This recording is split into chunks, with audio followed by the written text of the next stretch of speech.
Comprendre et gérer les attitudes face aux risques du docteur David Wilson. Salut et bienvenue à toi sur ce nouveau tuto. Si tu as cliqué sur cette vidéo, c'est bien parce que le titre t'a interpellé. Eh bien, excellent choix, surtout que je vais dans celle-ci te présenter la pensée du docteur David Wilson au sujet du risque. Reste jusqu'à la fin pour savoir ce que l'auteur préconise comme traitement, surtout que parmi les 4, je suis convaincu qu'au moins c'est un te ravira.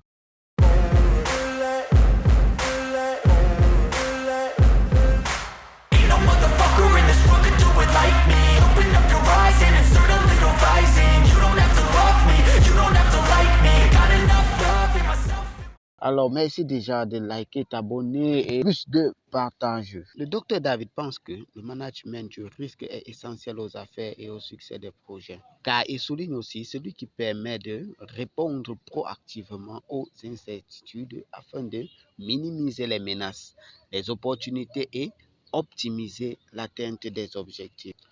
Il nous fait également comprendre que les causes majeures sont des menaces prévisibles, matérialisées en problèmes et crises.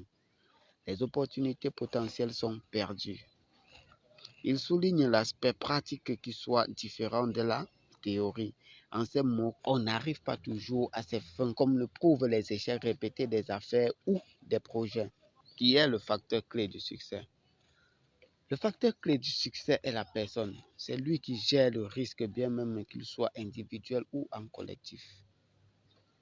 Le docteur David qualifie le risque comme une notion en ces termes où il la définit comme une incertitude qui peut avoir un effet négatif ou positif sur un ou plusieurs objectifs.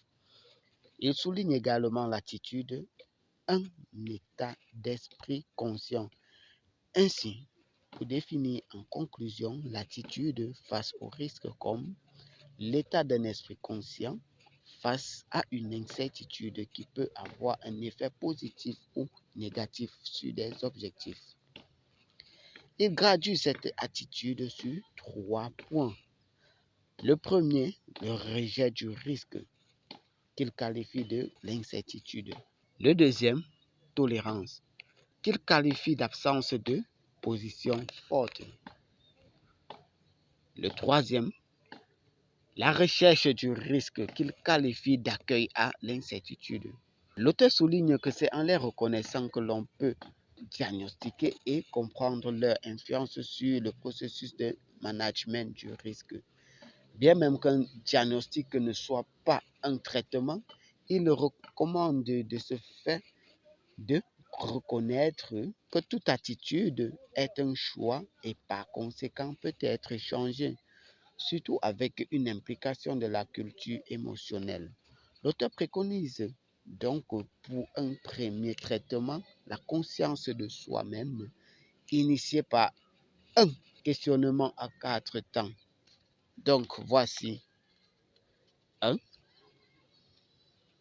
Quel est mon sentiment face à cette situation incertaine? 2. Pourquoi ai-je ce sentiment? 3. Ma réponse est-elle appropriée et m'aidera-t-elle à atteindre mes objectifs? Et enfin 4. Sinon, qu'est-ce que je devrais faire? L'auteur David Wilson clôture donc par ces mots.